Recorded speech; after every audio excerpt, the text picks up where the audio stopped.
This is one of their blueprints, published in 2000 by the extreme right-wing group Project for a New American Century. The US military will fight multiple simultaneous wars as the cavalry on the new American frontier. The principal author is William Crystal. The problem with America is not that we go around marauding around the world imposing ourselves. The problem with America in the last 10, 15 years since the end of the Cold War, really in the last 60 years, is that we've been too slow to get involved in conflicts. Outside America, people have worried about the United States conducting an unprovoked attack on a country, a sovereign country.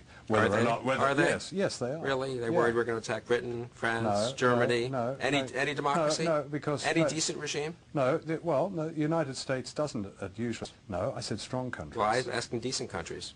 I don't know Are what people you would really call, worried the U.S. is going to go, a decent, law-abiding country, and the U.S. is going to come in and say, we don't like the look of you, we're going to depose you? Is that something the U.S. has done quite often? How many countries has the U.S. attacked in the last 15 years? Well, since World War II, there have been 72 interventions by the United States. Oh, is that right? Yes. That's ludicrous. Well, it's not ludicrous, it's true.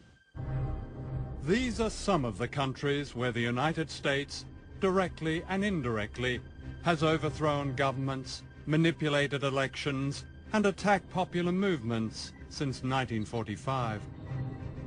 Bush's war on terror is just another brand name replacing the Red Menace as justification for a systematic aggression.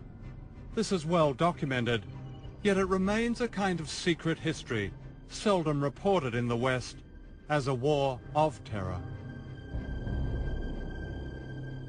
Take just one decade, the 1970s. September the 11th, 1973, is not an anniversary many of us remember. On that day, the United States helped engineer the overthrow of the democratic government of Chile. More than 30,000 people were killed, including the elected president, Salvador Allende. In Southeast Asia, American bombers killed hundreds of thousands in Cambodia and Laos. In Vietnam, the United States sprayed a chemical poison called Agent Orange, a weapon of mass destruction. Today, its effects still cause death and birth deformities. In Indonesia and East Timor, America's backing of the dictatorship of General Suharto led to as many as 1 million deaths. The U.S. government multiplied its aid to Indonesia as the slaughter in East Timor was occurring. Vietnam, Cambodia, Laos. You know, the United States ranks pretty high, unfortunately, in supporting leaders and governments that brutalize their own people. Last year, the Bush administration released its national security strategy.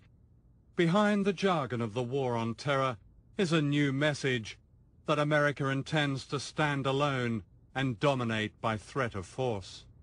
It reminds you, I think, of the days of the 50s when children were told to go under their desks because an atomic bomb might hit them or something. I mean, it's just ludicrous what's going on.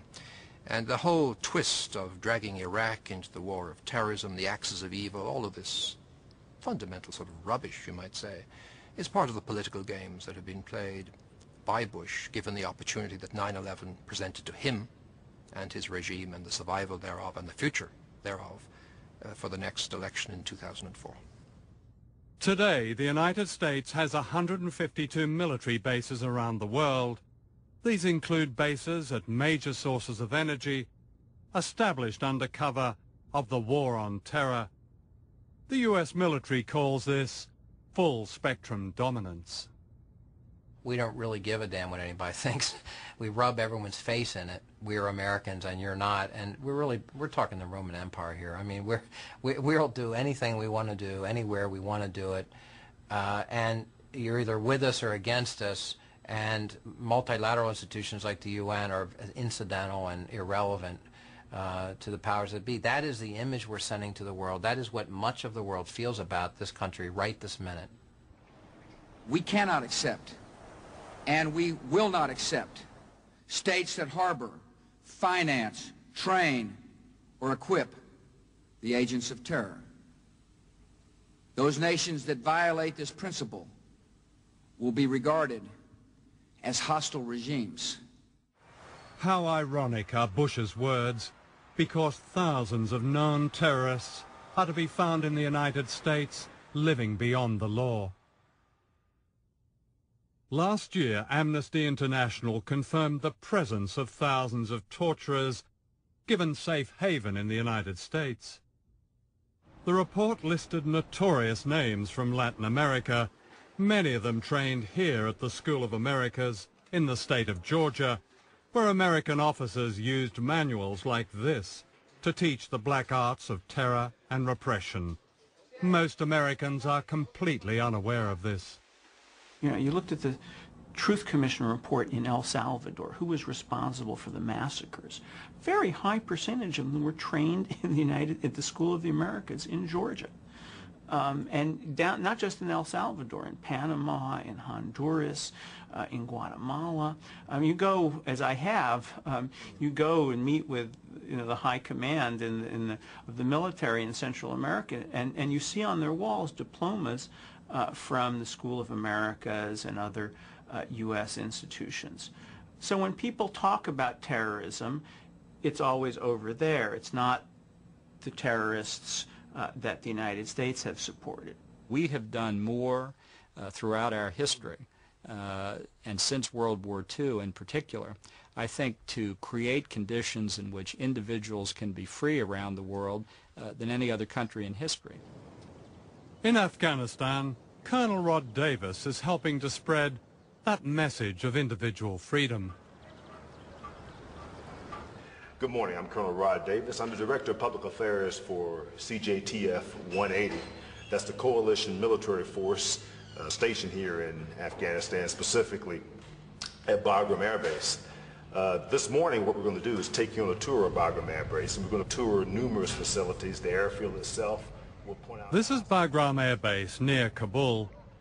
It's here that Al-Qaeda suspects are interrogated and disappear, and where there have been allegations of torture. Many of them end up in Camp X-Ray at Guantanamo Bay in Cuba. What happens, Colonel, to innocent people who are swept up in this? People who have come through your detention facility here at Bagram, but there really isn't a case to be made against them, and they've kind of disappeared. Well, let's talk about what you refer to as the detention facility. We'll hold right there, Well, allow you to get some images. How would you describe it if it's not a detention facility? Tell you what, we'll talk about that. Let's pull off to the side here and let you take a few images. Oh, this is it over here, is it? Well, we'll let you know. Okay.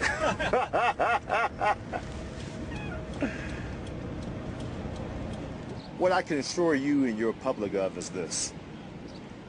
That anyone that's under custody, any of the holding locations, they're attended to medically. Medical care is provided. They're fed. They're looked after. There's no abuse or torture that goes on inside of any of these holding facilities. Well, there have been allegations of torture, haven't there? Particularly, there's a military pathologist who actually described the death in custody of a man here. I think his name was Delaware, who she described it as homicide, murder. You know that case? I'm aware of the allegation. And what I'll say to you is I think anyone who's fair would have to say that Americans in particular, but certainly members of the coalition, aren't known for committing atrocities. That's not something that's part of our history. It's not the way we do business. It's not the way we treat people. If you were arrested in the United States by a foreign army and brought to a holding facility, wouldn't you expect to have certain basic rights, that is, access to lawyers, access to people outside, not just simply to literally disappear? Well, you talked about status before. and as I said, it's rather complicated. And I guess